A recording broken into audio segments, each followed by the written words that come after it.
Oke, beberapa hari terakhir ini ada satu foto yang nggak tahu kenapa nempel banget di kepala saya. Bukan karena foto ini viral, juga bukan foto yang ada di headline berita. Tapi foto seorang laki-laki yang berdiri di depan sebuah pabrik yang udah ditutup, dan dia megang satu kantong plastik. Kantong plastiknya itu berisi barang-barang milik pribadinya dia, yang dia ambil dari loker. Namanya Ari, dia sopir truk. Dan dengan sangat tenang dia bilang gini, kami hari-hari ini ngantri, kami sudah tidak kerja lagi, kami hanya mengantri untuk ngambil barang-barang milik pribadi. Itu tanggal 2 Mei 2026, satu hari setelah Hari Buruh. Saya nggak tahu kenapa foto ini begitu nempel, nggak cuma di kepala, tapi juga di hati. Bisa jadi karena begitu tenangnya dia mengucap itu, tanpa amarah, tanpa tangisan, hanya menerima, pasrah. Tapi rasanya justru itu yang bikin saya ngerasa pengen duduk dan ngobrol hari ini. Bukan soal nyari siapa yang salah, bukan juga untuk bikin kalian marah, enggak. Tapi karena menyadari bahwa ternyata masih banyak hal yang kita semua, termasuk saya, belum benar-benar tahu dan pahamin. Hai people, ketemu lagi di Meme, mendekat merapat bersama Indonesia.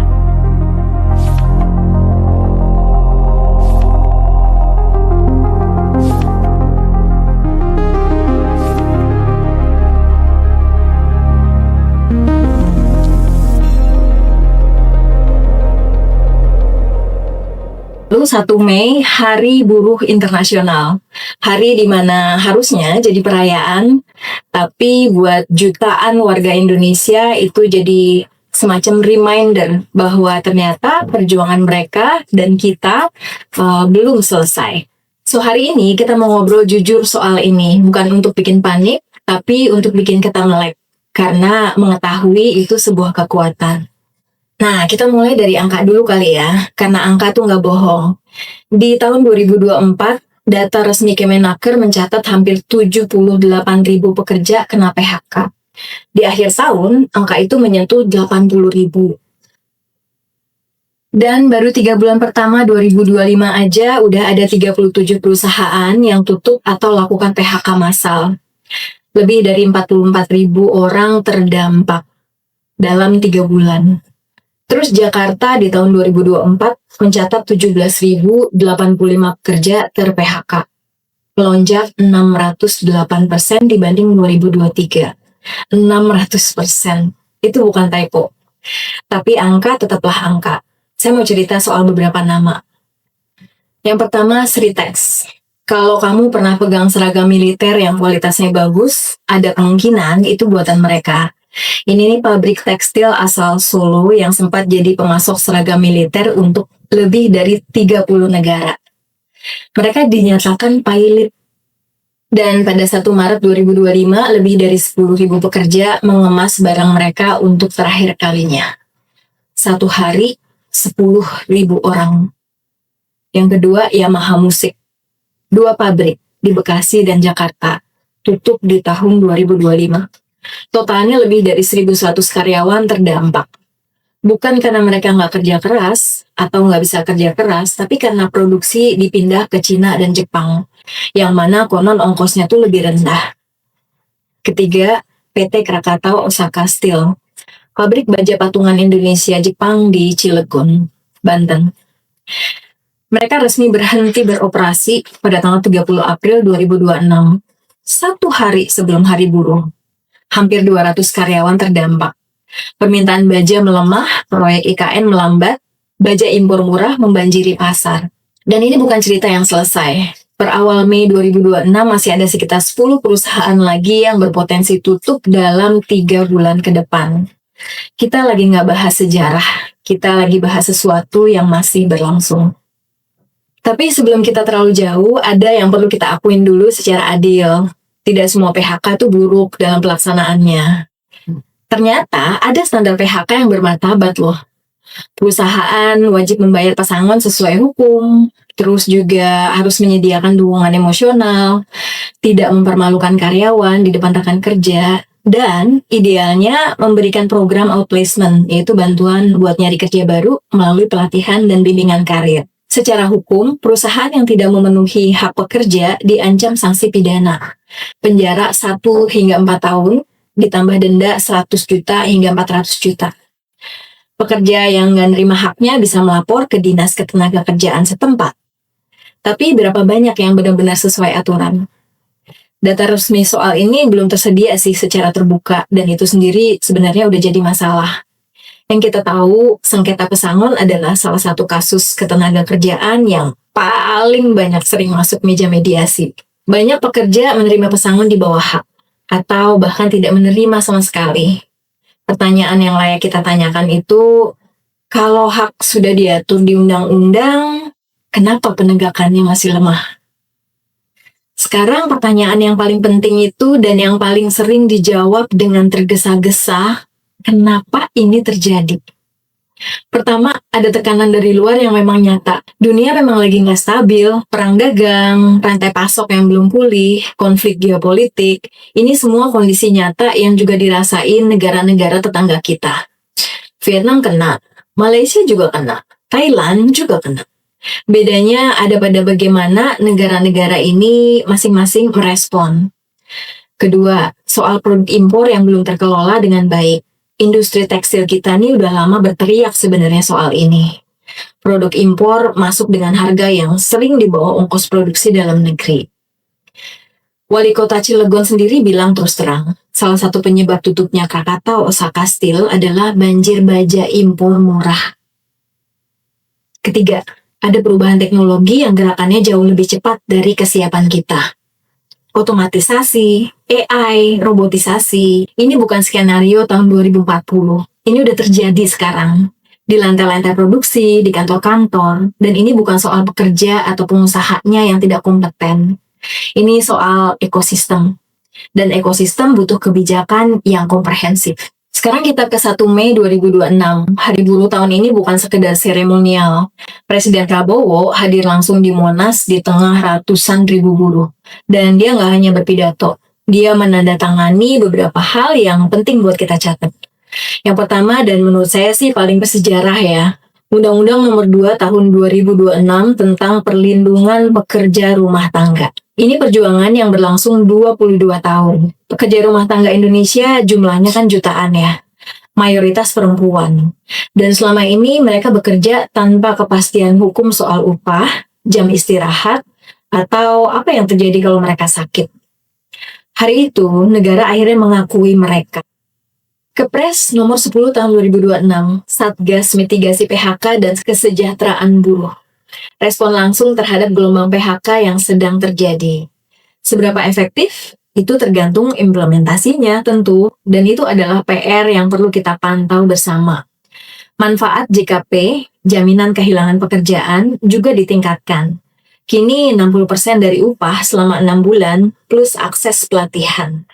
Dan Marsinah ditetapkan sebagai pahlawan nasional. Marsinah adalah, buat yang belum tahu, buruh perempuan dari Sidoarjo yang dibunuh pada 1993 karena dia berani bersuara untuk hak-hak rekan kerjanya. Kasusnya hingga hari ini belum tuntas secara hukum. Makanya menetapkannya sebagai pahlawan nasional adalah cara negara berkata, perjuanganmu nyata. Dan kami akhirnya mengakuinya. So, saya ceritain semua ini bukan supaya kalian bertepuk tangan, tapi karena bersikap adil berarti mencatat yang berjalan baik, sebelum kita bicara soal yang masih perlu diperbaikin. Dua-duanya penting. Nah, sekarang kita lirik tetangga kita nih, bukan untuk minder, tapi untuk lihat model mana sih sebenarnya yang bisa kita pelajarin. Per Maret 2025, tingkat pengangguran Indonesia itu hampir mencapai 4,76%, setara lebih dari 7 juta orang, tertinggi di antara negara-negara ASEAN. Vietnam cuma 2,24%, Thailand bahkan cuma 0,89%. Soal kemiskinan, ini yang sering luput. Per Maret 2025, angka kemiskinan versi BPS adalah 8,47% atau sekitar 23,85 juta jiwa. Tapi Bank Dunia menggunakan standar yang beda. $6,85 per orang per hari, sekitar kurang lebih 115.000 per hari. Dengan standar itu, lebih dari 60% penduduk Indonesia atau sekitar 171,8 juta jiwa masih hidup di bawah garis kemiskinan.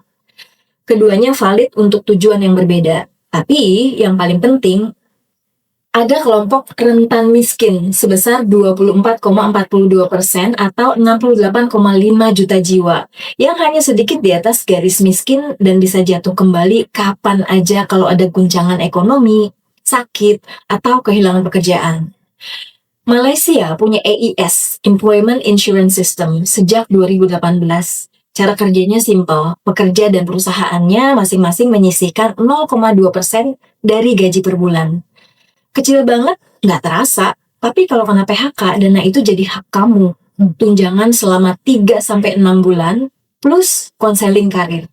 Ini bukan sedekah negara, ini uang yang memang kamu sisihkan sendiri. Singapura gimana ceritanya? Tahun 2024 meluncurkan Skills Future Job Seeker Support. Bantuan hingga 6.000 Singapura dolar selama 6 bulan untuk pekerja yang kena PHK. Keren banget ya. Dengan syarat aktif mencari kerja atau ikut pelatihan. Yang penting itu bukan angkanya sebenarnya, tapi ini memberi orang waktu buat berpikir, waktu untuk nggak panik, waktu untuk tidak asal ambil kerja aja gitu, karena tagihan bulan depan udah menunggu. Nah, Indonesia, kita udah punya JKP dan manfaatnya baru aja ditingkatin. Tantangannya ada di jangkauan. Banyak pekerja yang kena PHK, terutama di luar Jawa, masih belum tahu cara ngaksesnya. Sistemnya udah ada. Kuncinya ada di distribusi dan literasi. Nah, sekarang kita masuk ke bagian yang mungkin paling dekat sama keseharian kita. PHK itu bukan cuma soal kehilangan gaji. Ini soal identitas, soal harga diri, soal rasa aman. Penelitian psikologi nunjukin bahwa otak manusia itu memproses kehilangan pekerjaan hampir seperti kehilangan identitas. Karena selama ini kita memperkenalkan diri lewat apa yang kita kerjakan, iya nggak sih? Buat Gen Z yang masuk dunia kerja pas pandemi, pas ekonomi goyang, pas AI mulai ngambil alih beberapa pekerjaan, rasanya rasa nggak aman ini nyata banget pastinya. Ada istilahnya, job insecurity anxiety. Takut kehilangan kerjaan, bahkan sebelum itu terjadi. Dan yang lebih bikin sesak nih, banyak dari kita tuh ngerasa malu kalau kena PHK, ngerasa gagal, ngerasa nggak cukup baik, padahal itu bukan salah kamu. Ada juga konsep dalam psikologi yang disebut psychological safety, rasa aman buat jujur, untuk tidak baik-baik saja, tanpa takut dihakimin. Dan itu tuh sebenarnya yang paling banyak dibutuhin sekarang ini. Ruang untuk bilang bahwa ini berat dan itu valid. So, apa sih sebenarnya yang bisa kita lakukan soal PHK dan dampaknya? Nih, kalau kamu seorang pekerja atau pernah kena PHK, satu, pahamin hak kamu. JKP itu ada. BPJS Ketenagakerjaan itu ada. Sekarang ada Satgas Mitigasi PHK loh. Cari tahu, akses, dan kalau perlu, minta bantuan. Ini bukan tanda lemah. Justru itu sebenarnya tanda cerdas. Next, perlu banget kita bangun financial buffer, yaitu idealnya nih tabungan darurat buat 3-6 bulan pengeluaran. Ini soal punya ruang napas kalau yang terburuk terjadi. Nah, ini kalau kamu seorang pengusaha, ada cara melakukan PHK yang manusiawi, dengan komunikasi yang jelas, proses yang transparan, dan memastikan hak-hak pekerja terpenuhi sesuai hukum. Itu bukan kemewahan, itu standar minimum. Kalau kamu siapapun, jangan isolasi diri. Kehilangan kerja adalah salah satu stresor terbesar dalam hidup. Ngobrol, cari komunitas. Kalau perlu, cari bantuan profesional.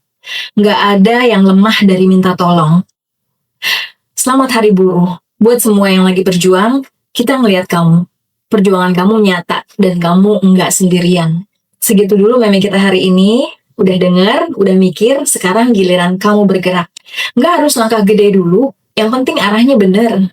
Jaga diri, jaga orang-orang di sekitar kamu, dan tetap waras di tengah semua ini. Oh iya, Satu lagi, dunia emang ruwet, tapi kamu nggak harus ngadepin sendirian. Mendekat merapat bersama Indonesia. Bye for now.